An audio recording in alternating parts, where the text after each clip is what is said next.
Today, we're going to dive into a real paradox from ancient history, the reign of King Jeroboam II of Israel. We're talking about the period from 793 to 753 BC, an era that, on the surface, looked like this incredible golden age of strength and wealth, but as we'll see, it was holding the very seeds of its own destruction. It's a weird question, right? Can a nation actually be too successful?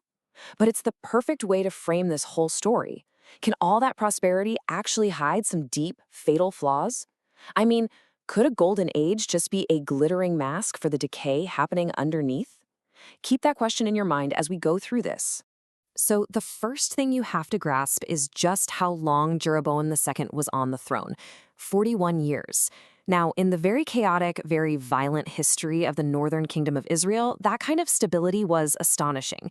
He was one of its longest reigning kings, ruling from his capital in Samaria.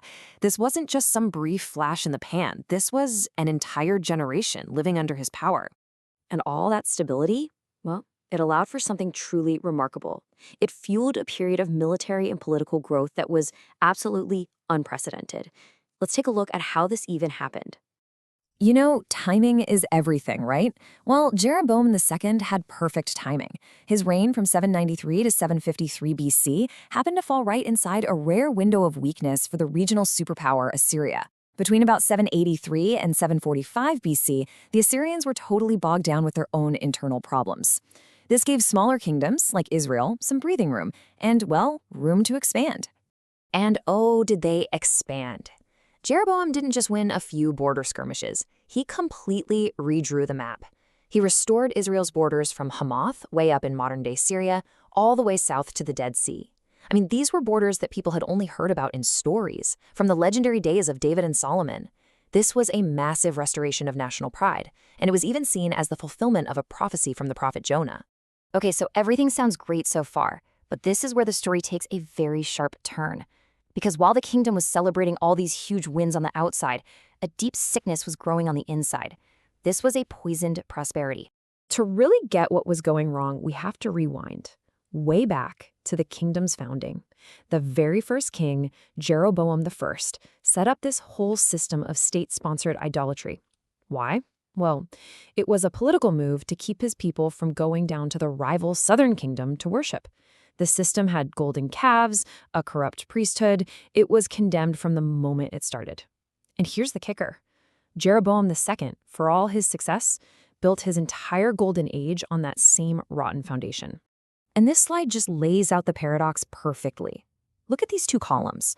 On one side, you've got the longest, most stable reign, huge territorial expansion, incredible national wealth. But the historical record slams right back with a damning verdict.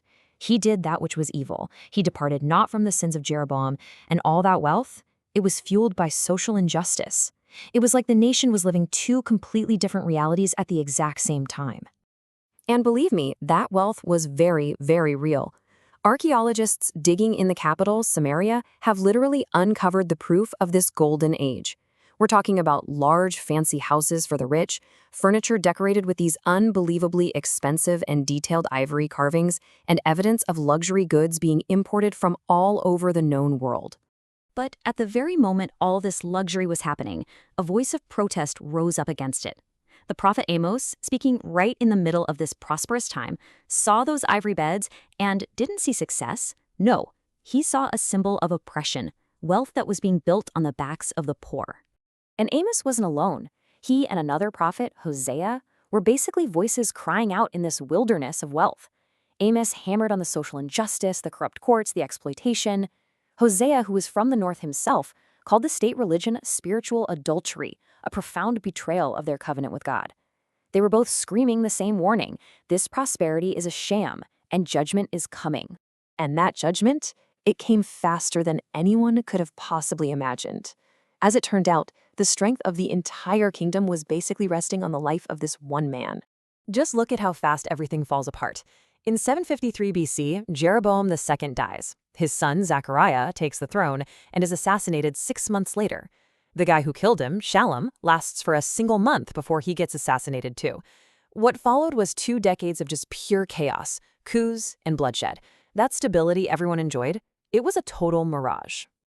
So you see how it happened, right? It was a catastrophic chain reaction. First, the political instability at home creates a massive power vacuum. Then, at the absolute worst possible moment, Assyria comes roaring back under a powerful new king. The invasion was swift, and it all ended with the total destruction of the capital, Samaria. Think about this. Just 31 years after the death of its most powerful king, the northern kingdom of Israel was completely wiped out. In 722 BC, the Assyrians conquered Samaria, deported its people, and the 10 northern tribes effectively vanished from the pages of history. So let's try to wrap our heads around this. How do we make sense of a king who was, by all external measures, so wildly successful, and yet presided over the very last generation of his nation's existence? This scorecard really sums it all up. The strengths were undeniable: a 41-year stable reign, massive expansion, incredible wealth.